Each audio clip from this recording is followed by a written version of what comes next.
me congratula ver el interés que ha despertado esta actividad y el tema, el futuro de la historia. Eso, en fin, hace que uno sea optimista, ¿no? Por lo tanto, os deseo mucho éxito en el Congreso de diciembre y quiero terminar como empecé, o sea, agradeciendo a la asociación de estudiantes, pero ahora ya personalmente aquí a Matthew y a Maite la invitación, y muy particularmente de nuevo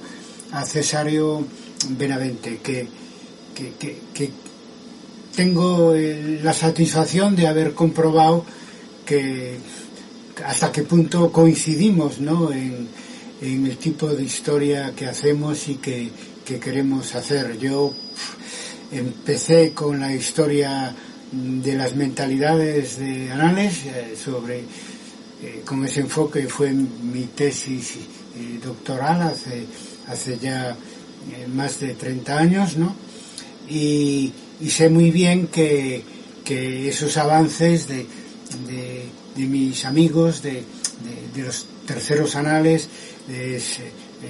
son fundamentales para el siglo XXI, porque todas las corrientes historiográficas dejan algo. Incluso el positivismo, que criticamos por sus aspectos negativos, pues fue el primer concepto de la historia como ciencia enfrente de la literatura, etcétera, ¿no? Entonces, pero para el caso de Anales a mí me parece mucho más importante, sobre todo la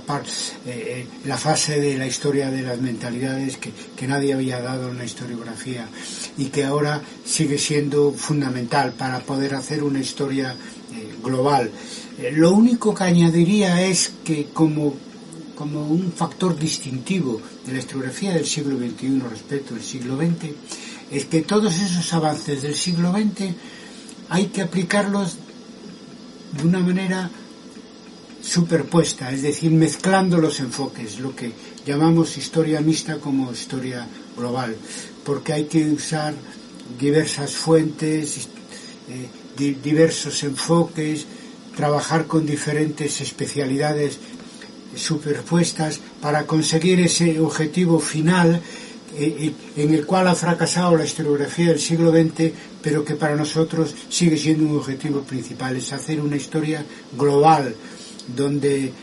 lo económico y lo político, lo social y lo mental estén entrelazados según el tema que se esté investigando. Y eso es la gran novedad en la investigación para el siglo XXI, que yo no insistí mucho en esta conferencia, porque dije desde el principio que iba a hablar de la historia que se vive y su relación con la historia que se escribe. Pero si solo tengo que hablar de la historia que se escribe, diría que esa necesidad de hacer una historia global nos lleva a que hay que trabajar con fuentes orales, escritas, iconográficas a la vez, si queremos tener una dimensión global de ese hecho que estamos investigando. Y no puede decir uno, no, yo hago solo historia económica, o historia social, o historia de las mentalidades, o historia del derecho, o historia intelectual, cuando la novedad, el nuevo paradigma en la historiografía a la hora de hablar de la investigación con fuentes, etcétera, y eso, y no tanto de nuestra relación con la historia que se vive, la gran novedad es hacer una historia global,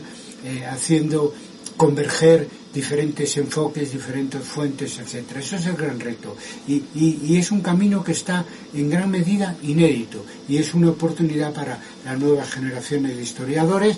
cuando lleguemos todos a la conclusión que tenemos que estar con un pie en la academia, investigando en bibliotecas, en archivos, estudiando, etcétera, y otro pie en el mundo que vivimos, ¿no? Porque eso es lo que ha permitido a nuestra disciplina a lo largo de los años, pues renovarse permanentemente, no perder nunca el pie con el mundo en el que vivimos, que además en este caso está necesitado también de toda la ayuda que se le pueda prestar desde la universidad y desde todas las disciplinas universitarias, también desde las disciplinas humanísticas.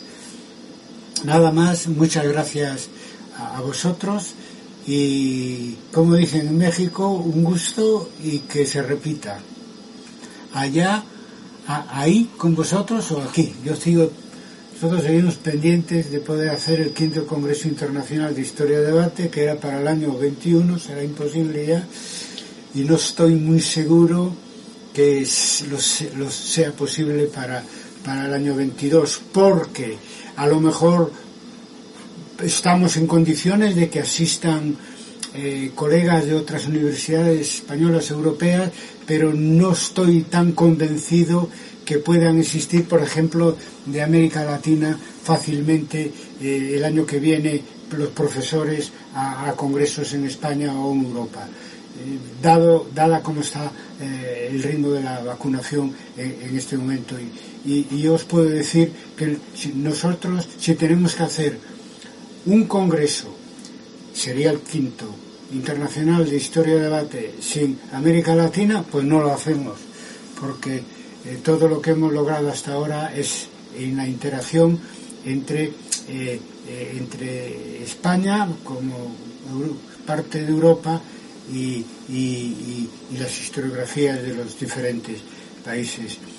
latinoamericanos, también con Perú, pero en el caso de Perú estuvo nuestra relación hasta hoy muy concentrada en Lima, y creo que me acojo a las palabras de Cesario Benavente. Espero que esta conferencia sirva para que esa relación entre la Historia de Debate y la Universidad de San Agustín pues tenga futuro. Es de lo que estamos hablando aquí, de buscar futuro para las cosas buenas. Nada más. Muchas gracias. Muchas gracias, profesor. Nuevamente reiterar el agradecimiento nominal